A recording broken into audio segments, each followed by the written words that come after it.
नमस्कार। Vision IAS के news today के इस अंक में आप सभी का स्वागत है। इस अंक में हम आपके लिए लेकर आए हैं यूपीएससी परीक्षा की दृष्टि से महत्वपूर्ण कुछ अहम खबरें। इस अंक की सबसे पहली खबर ऊर्जा क्षेत्र से।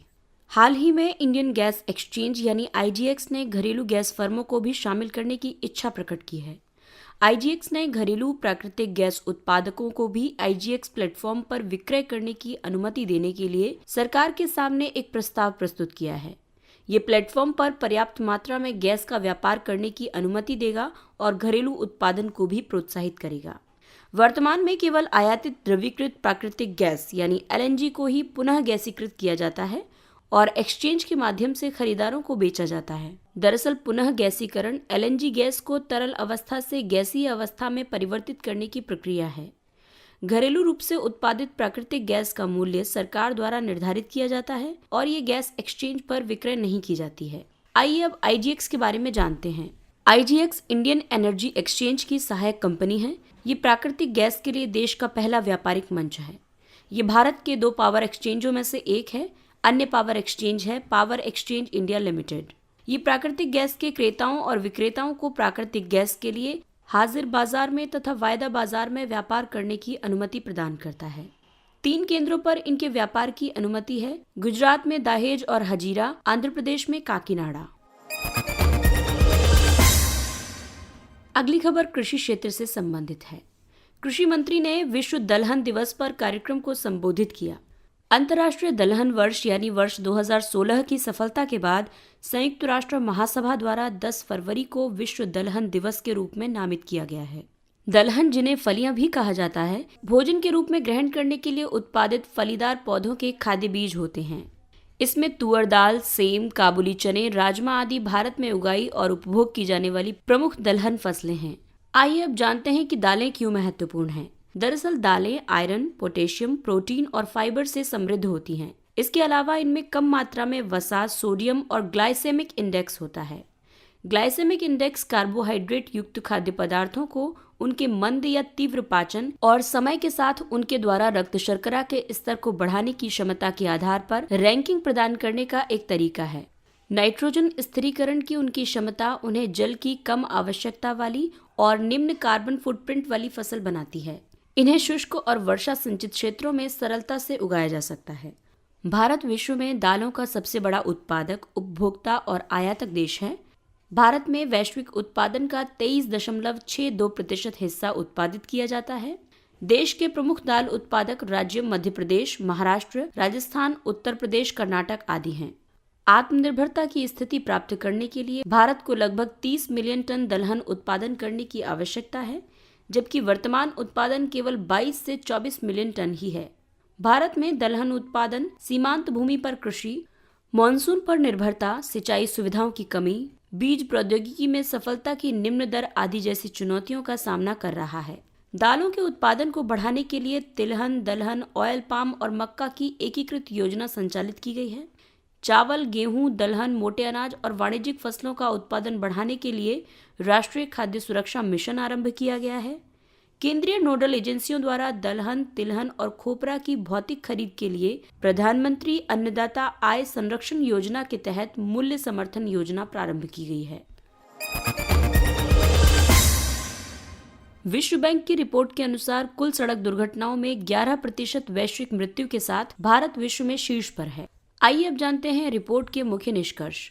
वर्ष 2016 में सड़क दुर्घटना और गंभीर चोटों की लागत भारत के सकल घरेलू उत्पाद का 7.5% थी। भारत में विश्व के मात्र 1% वाहन हैं, जबकि सड़क दुर्घटनाओं में विश्व में होने वाली कुल मृत्यु में भारत की हिस्सेदारी 11% है। संपन्न लोगों की तुलना में निर्धन परिवारों में दुर्घटना से होने वाली मृत्यु की संख्या 2 गुनी है। अनुशंसाओं में कैशलेस उपचार, बीमा पैठ और क्षतिपूर्ति तंत्र, दुर्घटना के बाद प्रतिक्रिया तंत्र और हितधारकों का एकीकरण आदि शामिल है। सड़क परिवहन और राजमार्ग मंत्रालय द्वारा हाल ही में किए गए एक अध्ययन में सड़क दुर्घटनाओं की सामाजिक आर्थिक लागत का अनुमान सकल घरेलू उत्पाद का 0.77% है। आइए अब जानते हैं दुर्घटनाओं के कारण। इसमें बढ़ता शहरीकरण, मोटरीकरण, प्रवासन आदि के कारण सड़क पर अत्यधिक भीड़भाड़ का होना, फुटपाथ पर अतिक्रमण की वजह से पैदल यात्रियों के लिए जोखिम में वृद्धि, गुड समैरिटन दृष्टिकोण के प्रति उदासीनता। गुड समैरिटन वे नेक व्यक्ति होते हैं जो दुर्घटना के समय पीड़ित की सहायता करते हैं। निम्न स्तरीय डिजाइन गुणवत्ता, खराब दृश्यता आदि जैसी अनुचित सड़क प्रौद्योगिकी का उपयोग किया जाना। भारत में सड़क सुरक्षा के उपाय। राष्ट्रीय सड़क सुरक्षा नीति को स्वीकृति प्रदान की गई है। सड़क दुर्घटनाओं और मृत्यु दर में कटौती के लिए ब्रासीलिया घोषणा पर हस्ताक्षर किए गए हैं। मोटरयान संशोधन अधिनियम 2019 सड़क सुरक्षा के सभी आयामों को शामिल करता है। 4E जैसे शिक्षा, अभियांत्रिकी, प्रवर्तन और आपातकालीन देखभाल के आधार पर सड़क सुरक्षा के प्रयासों और उपायों को समझना और उन्हें लागू करना। उच्चतम न्यायालय ने अवमानना याचिका पर मुख्य चुनाव आयुक्त और अन्य को नोटिस जारी किया।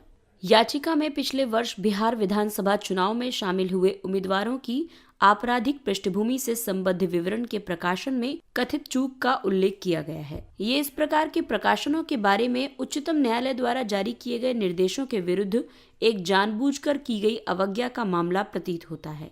सुप्रीम कोर्ट ने सभी राजनीतिक दलों को लोकसभा और विधानसभा चुनावों में उम्मीदवारों के चयन के 48 घंटे के भीतर या नामांकन के 2 सप्ताह के भीतर जो भी पहले हो, उनमें उम्मीदवारों की आपराधिक पृष्ठभूमि के विवरण को प्रकाशित करने का निर्देश दिया था। सूचना को स्थानीय समाचार पत्रों के साथ साथ राष्ट्रीय समाचार पत्रों में भी प्रकाशित किया जाना चाहिए और राजनीतिक दलों की आधिकारिक वेबसाइटों और सोशल मीडिया हैंडल्स पर भी अपलोड किया जाना चाहिए। आइए अब जानते हैं राजनीति के गैर अपराधीकरण के लिए सुप्रीम कोर्ट द्वारा उठाए गए कदम।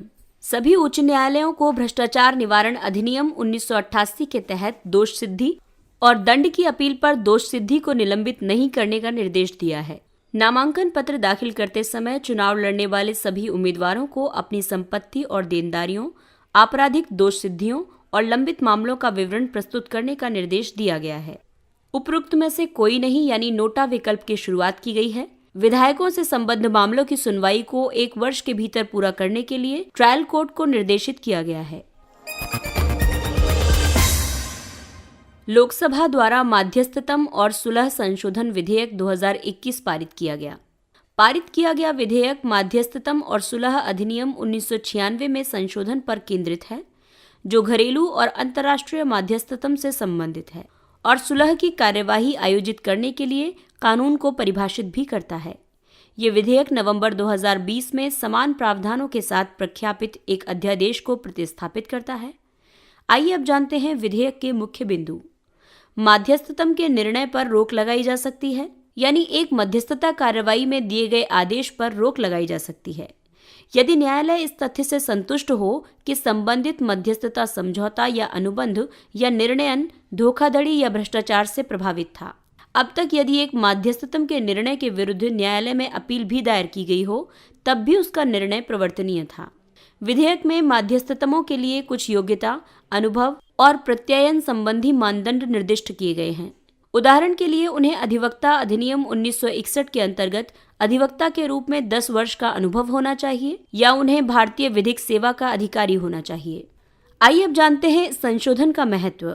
ये प्रख्यात माध्यस्थमों को आकर्षित करके भारत को अंतर्राष्ट्रीय वाणिज्यिक मध्यस्थता के केंद्र के रूप में बढ़ावा देगा। सभी हितधारकों को माध्यस्थतम के निर्णयों के प्रवर्तन पर बिना शर्त रोक लगाने का अवसर प्राप्त होगा। इसके अलावा कुछ चिंतनीय मुद्दे भी हैं, जैसे ये विधेयक धोखाधड़ी या भ्रष्टाचार को परिभाषित नहीं करता है। स्वचालित स्थगन के संबंध में भूतलक्षी आवेदन मुकदमों में वृद्धि कर सकते हैं। माध्यस्थतम और सुलह वैकल्पिक विवाद समाधान के तरीके हैं। माध्यस्थम यानी आर्बिट्रेशन एक ऐसी प्रक्रिया है जिसमें पक्षकारों द्वारा आपसी समझौते से एक या अधिक माध्यस्थमों के समक्ष विवाद प्रस्तुत किया जाता है। यहाँ विवाद पर लिए गए निर्णय बाध्यकारी होते हैं। वहीं सुलह यानी कंसीलिएशन एक ऐसी प्रक्रिया है जिसके तहत एक तीसरा पक्ष जो तटस्थ पक्षकारों से मिलता है और उन्हें उनके विवाद को सुलझाने का एक तरीका खोजने का आश्वासन देता है। आइए अब नजर डालते हैं कुछ संक्षिप्त किंतु महत्वपूर्ण खबरों पर। महात्मा गांधी राष्ट्रीय फेलोशिप भारतीय प्रबंधन संस्थानों यानी IIMs द्वारा प्रस्तावित लोक नीति और प्रबंधन में एक प्रमाण पत्र आधारित कार्यक्रम है। इसे कौशल विकास और उद्यमशीलता मंत्रालय की पहल पर तैयार किया गया है। महात्मा गांधी राष्ट्रीय फेलोशिप को पूर्व में एक प्रायोगिक आधार पर प्रारंभ किया गया था। वर्तमान में इसका विस्तार देश के सभी जिलों में किया जा रहा है। महात्मा गांधी नेशनल फेलोशिप के तहत शोधार्थियों की जिला कौशल समितियों से संबद्धता के साथ साथ समग्र कौशल तंत्र के संदर्भ में समझ भी विकसित होगी। इसके अलावा ये जिला कौशल विकास योजनाओं के निर्माण तंत्र के माध्यम से जिला स्तर पर कौशल विकास योजना का प्रबंधन करने में उनकी सहायता प्रदान करेगी। महात्मा गांधी नेशनल फेलोशिप की स्थापना जिला कौशल प्रशासन और जिला कौशल समितियों को सुदृढ़ बनाने के लिए कौशल विकास और उद्यमशीलता मंत्रालय के संकल्प कार्यक्रम के उद्देश्यों के अनुरूप किया गया है। मलेरिया रोगवाहक मच्छर का जीनोम। भारत सहित कई वैज्ञानिकों ने एशियाई मलेरिया रोगवाहक मच्छर एनोफिलीज स्टीफेंसी का विस्तृत जीनोम तैयार किया है। ये पहल रोग संचरण की आनुवंशिक नियंत्रण रणनीतियों के विकास के लिए महत्वपूर्ण है। एक जीनोम अनुक्रम डीएनए के प्रत्येक क्षार यानी न्यूक्लियोटाइड के क्रम की जानकारी प्रदान करता है, जबकि जीनोम मानचित्रण डीएनए में घटकों की एक श्रृंखला की पहचान करता है। मलेरिया परजीवी के कारण होता है जो संक्रमित मादा एनोफिलीज मच्छरों के माध्यम से लोगों के बीच संचरित होता है। 5 परजीवी प्रजातियां मनुष्यों में मलेरिया के लिए उत्तरदायी हैं और इनमें से 2 प्रजातियां प्लाज्मोडियम फाल्सिपेरम और प्लाज्मोडियम वाइवेक्स सर्वाधिक खतरा उत्पन्न करती है। नैनोफोटोनिक्स। नैनोफोटोनिक्स या नैनो ऑप्टिक्स नैनो प्रौद्योगिकी का एक भाग है जो नैनोमीटर पैमाने पर पदार्थ और प्रकाश की अंतःक्रिया की जांच करता है। इसके अंतर्गत नैनो संरचनाओं के साथ फोटोन की अंतःक्रिया जैसे कार्बन नैनोट्यूब्स, नैनो धातु के कण, नैनो क्रिस्टल, अर्धचालक नैनोडॉट्स, फोटोनिक क्रिस्टल, उत्तक और डीएनए आदि का अध्ययन किया जाता है। नैनोफोटोनिक्स के 2 महत्वपूर्ण अनुप्रयोग हैं। ये दूरसंचार के लिए ऑप्टिकल स्विचिंग में और डिस्प्ले प्रौद्योगिकी और प्रकाश व्यवस्था में उपयोग की जाने वाली ऑर्गेनिक लाइट एमिटिंग डायोड्स यानी ओलेड्स में प्रयुक्त होने वाले उपकरण के रूप में प्रयोग किए जाते हैं। अर्जुन मुख्य युद्धक टैंक। हाल ही में प्रधानमंत्री ने स्वदेशी रूप से विकसित अर्जुन मुख्य युद्धक टैंक को भारतीय सेना को सुपुर्द किया। इस परियोजना को वर्ष 1972 में रक्षा अनुसंधान एवं विकास संगठन ने अपनी अग्रणी प्रयोगशाला संग्राम वाहन अनुसंधान तथा विकास संस्थापन के साथ प्रारंभ किया था। अर्जुन MBT Mk1A बेहतर मारक क्षमता, उच्च गतिशीलता, उत्तम सुरक्षा और चालक दल के अनुकूलन के साथ हथियारों का एक प्लेटफॉर्म है। इसमें स्थिर लक्ष्यीकरण के साथ एक कंप्यूटर नियंत्रित एकीकृत अग्नि नियंत्रण प्रणाली जुड़ी है। ये नियंत्रण प्रणाली सभी प्रकाश स्थितियों में कार्य संचालन के लिए सक्षम है। सागरिका। ये भारत का प्रथम पूर्ण अंतर्राष्ट्रीय क्रूज टर्मिनल है। इसे केरल के कोचीन पत्तन में स्थापित किया जा रहा है। हाल के वर्षों में कोच्चि एक प्रमुख क्रूज केंद्र के रूप में उभरा है। ये सीमा शुल्क, आव्रजन ब्यूरो और केंद्रीय औद्योगिक सुरक्षा बल के कर्मियों को एक ही स्थान पर लाने में सहायता प्रदान करेगा, जिससे कागजी कार्रवाई की प्रक्रिया में गति आएगी। इससे पूर्व केंद्र ने देश की जल सीमा के माध्यम से पारगमन करने वाले विदेशी क्रूज पोतों पर देश के एक पत्तन से दूसरे पत्तन तक भारतीयों को ले जाने के लिए क्रूज पोतों के लिए अनुतट यात्रा प्रतिबंधों में छूट प्रदान की थी। दयानंद सरस्वती। वे एक दार्शनिक, समाज सुधारक और आर्य समाज के संस्थापक थे। स्वामी विरजानंद उनके गुरु थे।